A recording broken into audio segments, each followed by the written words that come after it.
Hello, everyone. Welcome to Tea Talks with Jiling, where we share tea, conversations, and camaraderie with visionary herbalists rippling positive change into their communities by connecting people, plants, and place.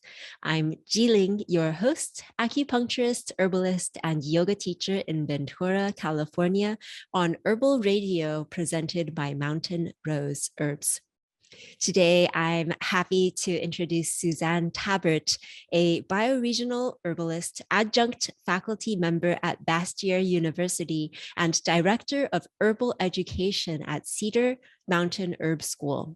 She's passionate about taking students to wild places and giving them tools to engage and connect with flora, fauna, and the exquisite beauty of nature, and has been doing this for over 35 years.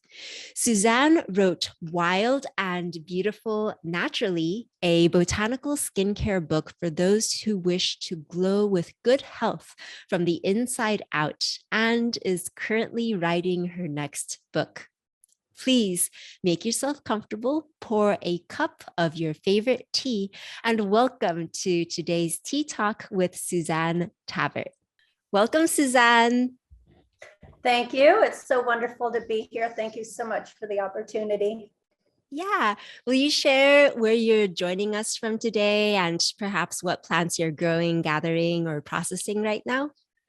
Well, I am to all of you from Sandpoint, Idaho. That's North Idaho. I'm about, I would say, an hour south of the Canadian border, up in the cold hinterlands of the inland west. And right now, what we have just popping up is, well, the willow is just starting to get that little fuzziness. You know, people call that pussy willow. That's just coming out. Here in North Idaho, spring comes a lot later than some other places. And so it seems like the plants are just starting to stretch and wiggle their toes. And, you know, in yoga, when you're in Savasana and you're just very calm and quiet and almost in that, you have that dreamy quality, the plants are just starting to wiggle their toes a little bit and starting to stretch. So there's not much coming up out of the ground. We may see little tiny, you know, like tulips and things like that coming up. But there's a great opportunity to harvest willow and also the pines. We have white pine, lodgepole pine, we have ponderosa pine here, and red fir, which is also Doug fir. So that's always a good opportunity this time of year to harvest those needles and some of the bark as well. And growing, we don't put things in the ground here until May. So we have a couple of months yet, but I have tiny little starts growing of ashwagandha and Tulsi basil and also spilanthes as well. I'm really a big fan of the nervines. I have a 5,000 square foot garden. And it's 2/3, I would say 2/3 veggies and 1/3 herbal. So I'm always shoehorning in some herbs. And I have a lot of plants that are self-seeding. So they're just, you know, I'm looking forward to seeing what's going to be coming up and kind of overcrowding. My garden tends to be a giving garden mid-season through late season, and we have neighbors that come by with shovels and clippers and baskets and boxes, and we just share our bounty with them. So we're just looking forward to that starting up, and you know, seeing all the plants opening up their eyes and yawning and getting ready for the growing season again. Oh, I love that imagery of post-Shavasana wiggling of the toes and imagining the plants wiggling their little rootlets, sending them down into the earth, feeling for nutrition and wetness and soil. And the giving garden concept I love as well. And I'm curious, besides the nervines that you love, what vegetables do you have growing in your garden, or will you be growing in your garden? Well, the standards, tomatoes, cucumbers. I always have a little section for oats too, then that's an annual. So I have my husband make sure he sets me a little plot, and I'm not going to sow that till about June, I guess. What else do we have? Always potatoes, always onions. We had a bumper crop of onions last year, lots of keepers and walla wallas, and we decided we wanted to do more of the keeper onions. Peppers. In North Idaho, we're able to grow some of the things that maybe on the West Coast you can't grow, like the watermelons and the more heat loving plants. So the peppers grow really well here. And well, squashes and just about beans, peas, kale, broccoli, cabbages. I tell you, we're pretty well self-sufficient. And I freeze, and I make vegetable salts and herb salt. I'm just looking up at my spice rack over there. I have onion salt and basil salt and dried parsley and dried peppers and things to keep for once the growing season is done, to keep that nutrition growing out of season. That's so decadent. It's so lovely that you're able to utilize so much of what you grow yourself. And it sounds like you also have this tight relationship with the conifers and other baby plants that are growing up in the springtime in the natural wild world around you as well. Very much so. Yeah. You say that the plants are always teaching us. All we need to learn is to open our senses to them. So I'm curious, how are you co-creating with plants in your life, and what has your herbal journey been like? Well, I am with plants every single day, literally every single day, in one form or another. I'm touching, people call what is it, tree huggers, that term, oh, you're a tree hugger. Well, I'm a tree hugger, I'm a tree kisser, I play with the plants all the time. Ever since I was a little kid, my dad had a big garden, and he would shave off this tiny, tiny little plot in the corner, and I would grow little veggies there. But I would also scrub around underneath our fir trees and pick wild violets. And one year, I grew potatoes, and I had these teeny, teeny little potatoes, and I went underneath our fir trees and dug a hole and put dried leaves in there and dried fir needles. And I don't know where my parents were at the time, but I stuck my little potatoes in there, and I threw in a match, and I kept putting more dried leaves on it. And I was little, and I had these half raw, half burnt potatoes that I thought were just the most wonderful food on the planet. And so ever since I was a little girl, I've been with plants. And I had a great aunt who she passed away about 16 years ago at the age of just about 100. She was about 11 days shy of her 100th birthday. And when I was about that big, she started teaching me about plants. And she started out with her kind of sharing with me her passion for plants, house plants, garden plants. She would teach me what her mom, who was my great grandma, did with the plants to keep her family healthy. Back in the late 1800s, early 1900s, there wasn't a lot of trust in doctors, and there wasn't money for doctors. And there weren't, the way now there's a doctor on every street corner practically, but, where my grandma and my great aunts and uncles grew up, there wasn't that opportunity. So they had to keep their family healthy with nutrition and with herbs. And so my Aunt Mary started teaching me at a very, very young age. As soon as I could walk down to her house, she started teaching me. So it's literally in my blood to be with the plants all the time. I've got a zillion house plants. I have plants inside, outside. I talk to them, I kiss them, I make herbal remedies, and I share that, I share a lot of herbal knowledge with people, but I think ultimately my love and my passion for the plants is what really shines through, and bring students to me and have them want to stay around, because that love and passion is very compelling to a lot of people. Yeah, so it sounds like a lot of the beginnings of where your love came from was seeded by the female side of your ancestry, and you're carrying on this wise woman lineage and tradition to the people that you've been sharing herbal medicine with for the past 35 years and going strong. Thanks. And you know what? That's really well put, saying it was seeded by my ancestors. And it's very true. And I have never had kids on my own. And so all my students are they always say, we're your kids, you're our herb mama, and that gives me an opportunity to keep planting those seeds and keep, like when you blow a dandelion.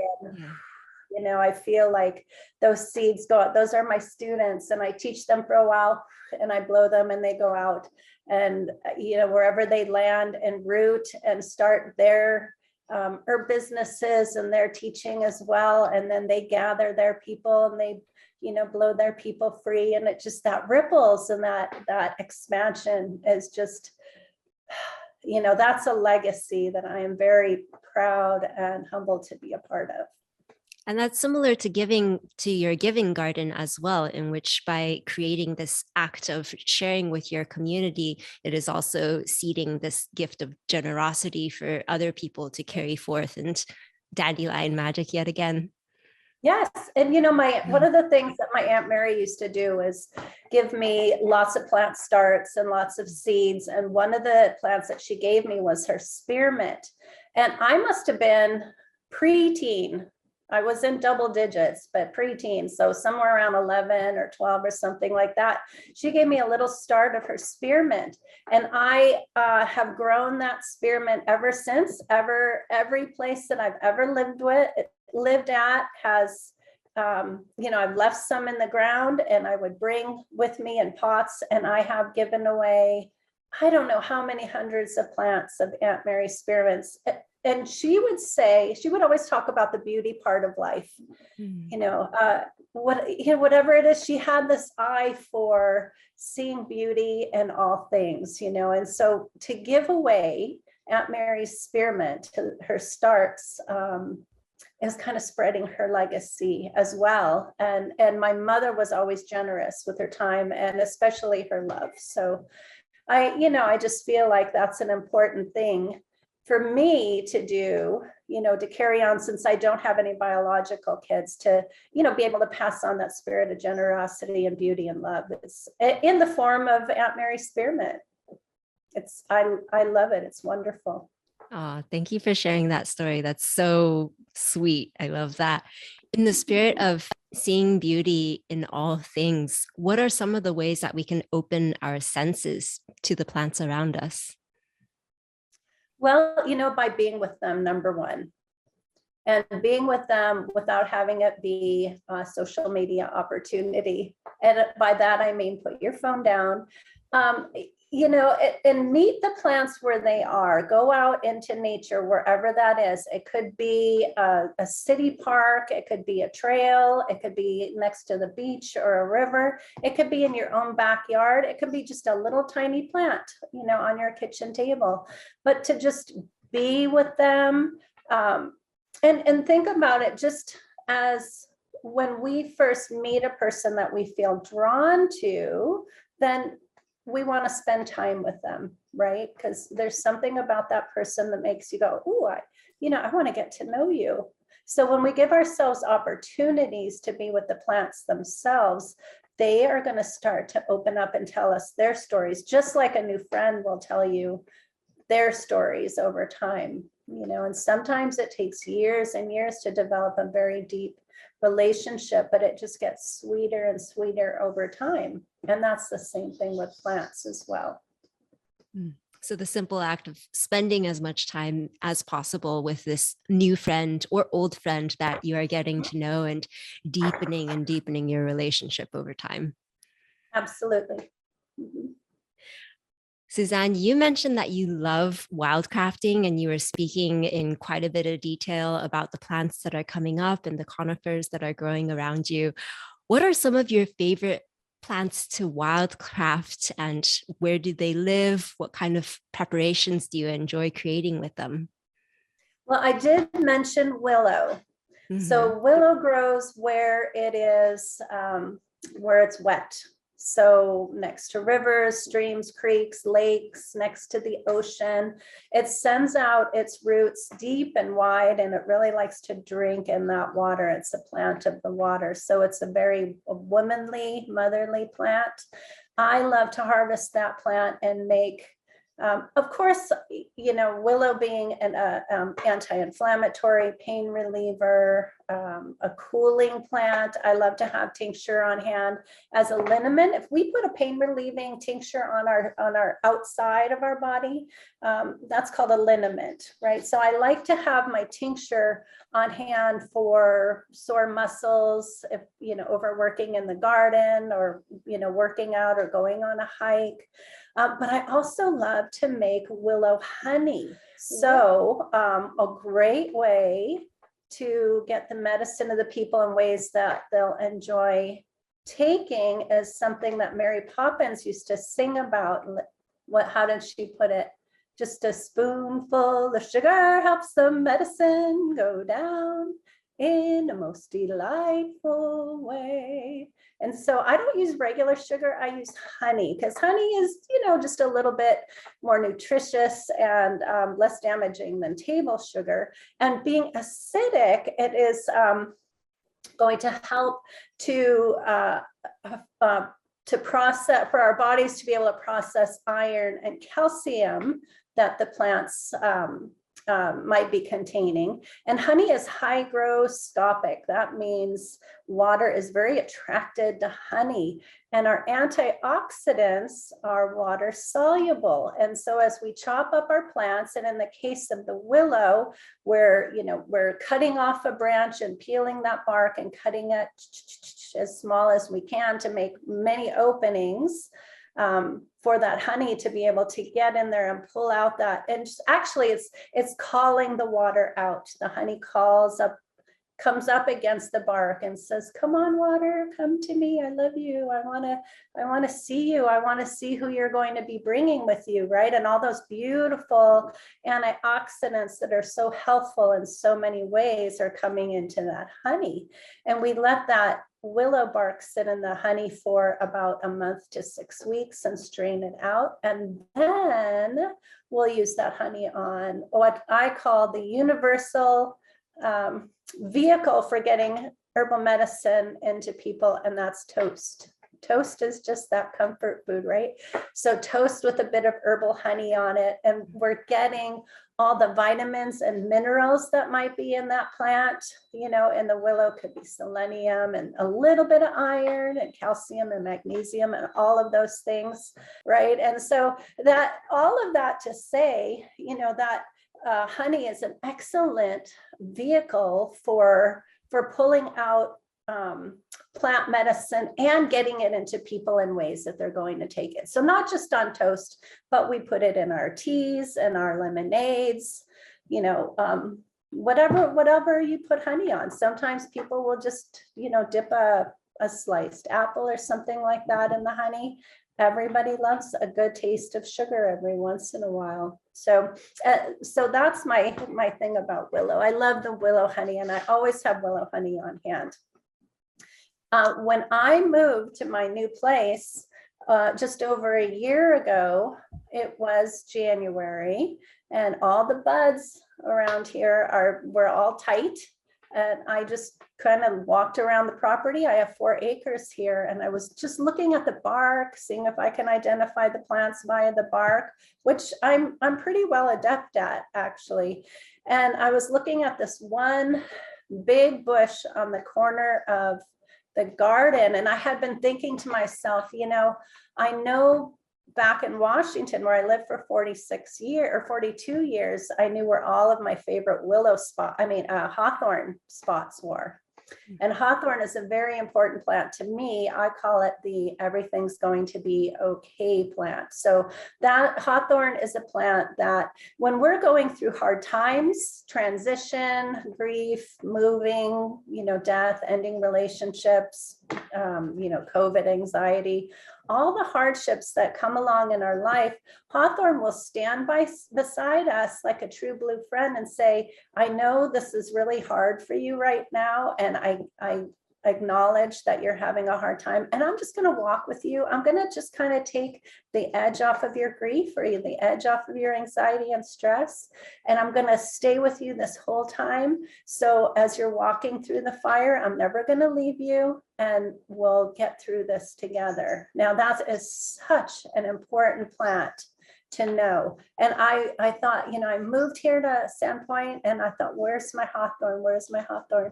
And I walked right to this tree, the bush, and there are the thorns. And I said, hallelujah, brother. I'm on the right property here in town, right here, right in town is one of my all-time favorite plants. So hawthorn is a real biggie for me. And one of the things that I like to do with hawthorn, we hear hawthorn is good for the heart, right? And so I do hawthorn leaf and flower tincture made with 80 proof brandy in the springtime. And I let that, macerate for about 2 weeks to 3 weeks and strain it out. And I may utilize that through the summer, but then in the fall and September, when the berries are ready, I'll mash up the berries and pour that brandy tincture over the berries and let that sit for about 3 weeks. And then I get a double strength tincture, and so I get, the whole medicine of the berry, the leaf, and the flower as well. And I always put in 1 or 2 thorns in my preparations with hawthorn. One of my Cedar Mountain Herb School instructors, Heather Bruno, says she does that because it gives you energetic protection. Right. And so what's the purpose of a thorn? It's to be pokey, to make you stay away. Right. And so that energetic protection can be really helpful to us when we're going through hard times, so that we can kind of have this protection around us. So, some outside influences aren't coming in while we're trying to heal from, these hard things that could happen. So when I'm utilizing that tincture for blood sugar, say, you're going to eat, here's your birthday and you have a birthday cake and you want to eat birthday cake, but your blood sugar level is going to spike and you're going to act like a 2-year-old kid. You're going to be running around and then getting in an argument with someone because you're too sugar high, and then you're going to fall over and take a nap. And so, what the hawthorn does, is to help us to enjoy that cake without having this massive sugar spike that could be fun when you're going up, but not so much fun going down. So for me, if I know I'm gonna eat something sugary, I'll take about a teaspoon of that tincture, and I enjoy my sugary treat, but I don't have that sugar weirdness that comes from it. So willow and hawthorn are 2 of your tree allies locally. Yes. Yeah, beautiful. Thank you for sharing that with us. When you're sharing with students, what are some of your favorite guidelines around wildcrafting?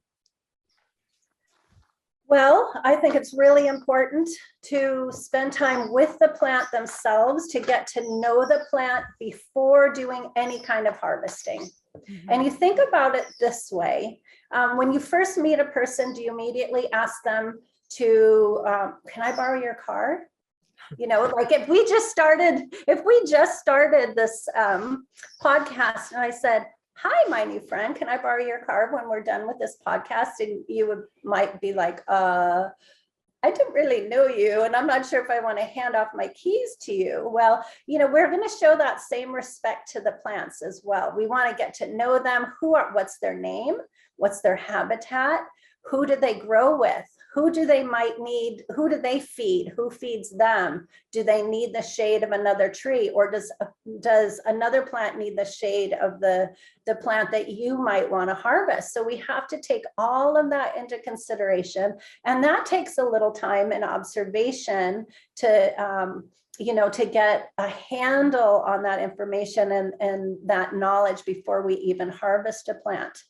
And secondly, we need to know 110% of the identification of the plant. There are so many plants that have lookalikes, and we say, is this wild carrot or is this poison hemlock? I don't know. I'm just going to harvest it and take a chance.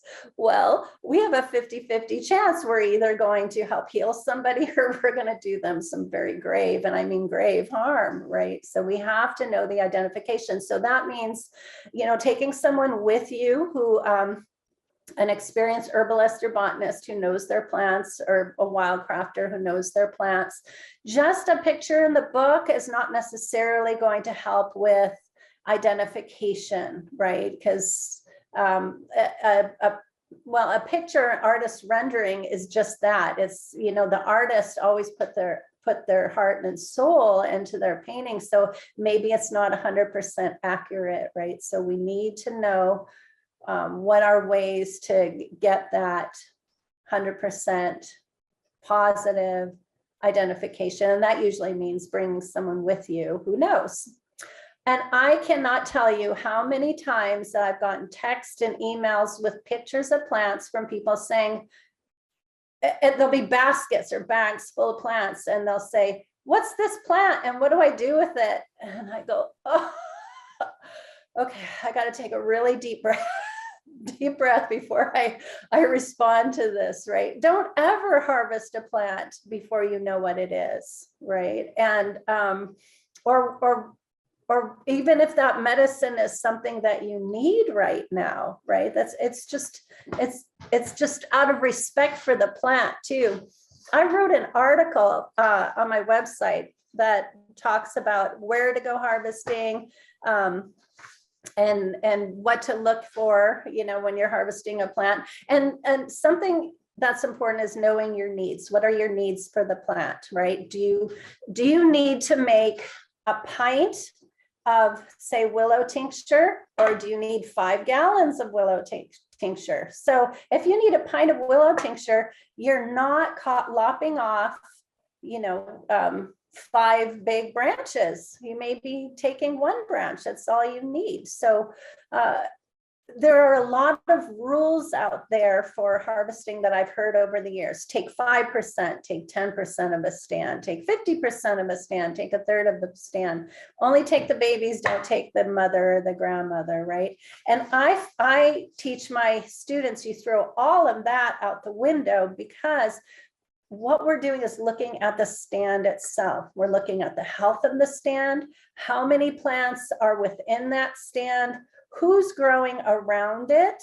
And again, we've already looked at who's feeding who's communicating with who. And, underneath the ground, there's this mycorrhizal network. It's almost like a neural network that helps plants to speak to each other, and not just species to species like cedar to cedar, but cedar to anything in the rose family like thimbleberry or salmonberry, whatever's underneath. They speak to each other, right?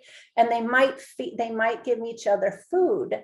So a plant stand can be super healthy, but there are tiny little trees around that are starting to grow. So I'm taking that might need the nutrition that other plants are trying to give them. And if we take those plants that are doling out nutrition or shade, then we're taking away the ability for the other plants to thrive and grow and make more of themselves as well.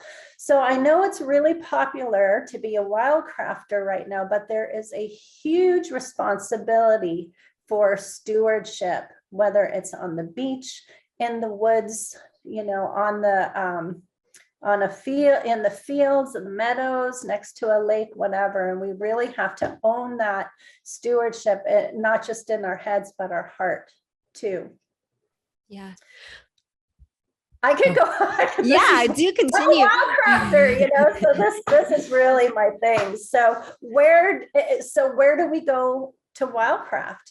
We're not wildcrafting on trails. We go on these trails, we look at all the beauty. We can see signs that somebody may have done some harvesting. If we can see that's harvested, that plants have been harvested, then other people can see that plants have been harvested as well. So if we go to an area and we see signs of harvesting has been done, we don't harvest because we don't know if we're going to be that person who will tip that balance to the negative side and then cause devastation in the plant population, right? And so never on a trail where there's other people.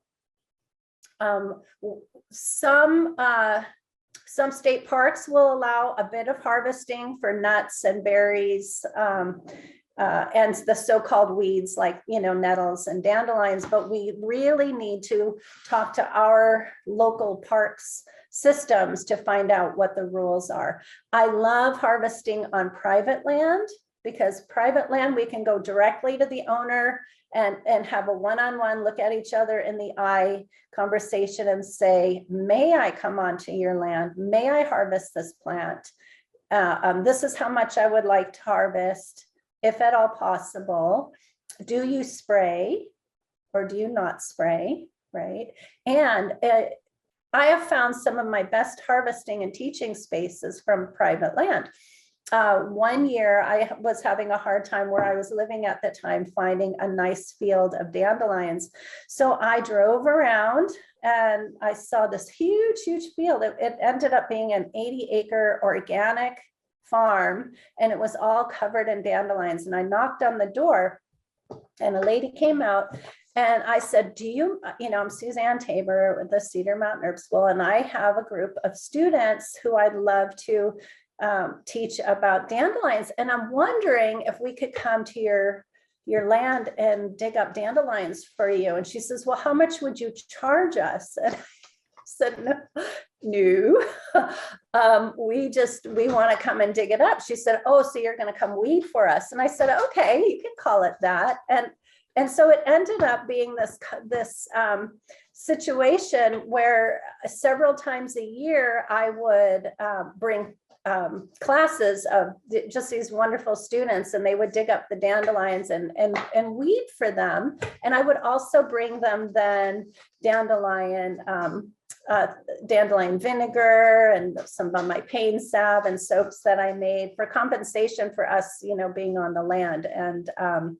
And it was a win-win situation. And when I left the area, she was really sad. She said, I love the way your students were so respectful of the land. I always say, if you dig a hole, you bury that hole, right? And you want to when you're done wildcrafting, you turn around and you look, you don't want to see evidence that you've wildcrafted at all. Otherwise, you're an herbalist extractor. And that's a thing that, conscientious herbalists do not do. Right. So private land is really good because you have the permission, and you build a relationship, not just with the land, but the people as well. And then you don't have to worry about, other people coming onto the land or, you want to be legal. It's important to be legal. And it's, it might be fun to think I'm just flying under the radar and I'm just going to take a little bit from this state park or whatever, or, on this trail up in the wilderness, I'm just going to take a little bit, but we're really upsetting the ecosystem there. So we have to really, as I said earlier, have that responsibility of stewardship. Yeah, I hear you highlighting the importance of building relationship with identifying plants and getting to know the plant and finding a friend who knows about plants and bringing them along with you, and also establishing relationship with the land, ideally private land, but if it's public land, then having a relationship with the people who manage those public lands in order to safely and responsibly wildcraft and leave no trace and actually leave the place better than we found it before as a land steward. Yep, well done. See, you're a wildcrafter now. Yeah. After 35 years of teaching, what have been some of your highlights, and will you share with us a bit about Cedar Mountain Herb School? So I've been teaching for over 3 decades, which is hard for me to believe sometimes. I started out teaching, I worked at an herb store in the Pike Place Market in Seattle, and I would give over the counter advice, which, knowing what I know now versus what I knew back then, I'm glad I didn't harm anybody, because I was really shooting from the hip back then. But people would ask me, do you teach classes? And one day I thought, well, sure, yes, I do. Do you want to be my first student? And her name was Juniper. I remember my very first apprentice, Juniper. And since then, I have had hundreds upon hundreds of apprentices and thousands of day students. I love teaching people. I love opening their eyes to, just like my Aunt Mary did with me with that passion for plants. That's really what I love to do the most. And so taking people up into the mountains, all the wild places that I hold very near and dear to my heart, taking them, and it's like, when you were a little kid and you made a drawing and you brought it to your mom or your grandma and you said, look what I drew, and you want to bring them your favorite toys. And that's kind of how I feel every time I take students up into my favorite places. It's like, look at these plants, look at how happy, smell the air. When we're out there in nature, we're giving out carbon dioxide to the plants that they take in. They give us oxygen that we take in. And that's such an exquisite exchange. And oftentimes I teach at Bastyr University in Seattle as well. And oftentimes these students have never been wildcrafting in their lives, so to open their hearts to that, and not just the educational, this constituent is in this plant, but touch the ground, you're pulling Oregon grape with your bare hands out of the ground. That's so beautiful. And watching their faces go from quizzical to just sublime, and just watching them sit with their eyes closed and breathing in that beautiful oxygen and the smell of the soil, and the moistness and the air and the green, that to me is the great reward for teaching. So I can't tell you, there's like this one herb symposium that I did, which was awesome, which they all are, and I always love doing those. But in my heart, it's taking my students to the wild places and just, speaking for a while and then standing back and just watching them. I could just start crying right now. It's just such a glorious thing to behold. And it's the thing that I find the most rewarding. You're helping to facilitate that sacred union and that relationship, and you're playing matchmaker, really. Yes. Just call me Cupid. Yeah. Well, Suzanne, it's been so lovely chatting with you. Are there any final things that you would like to share with our listeners before we close for today?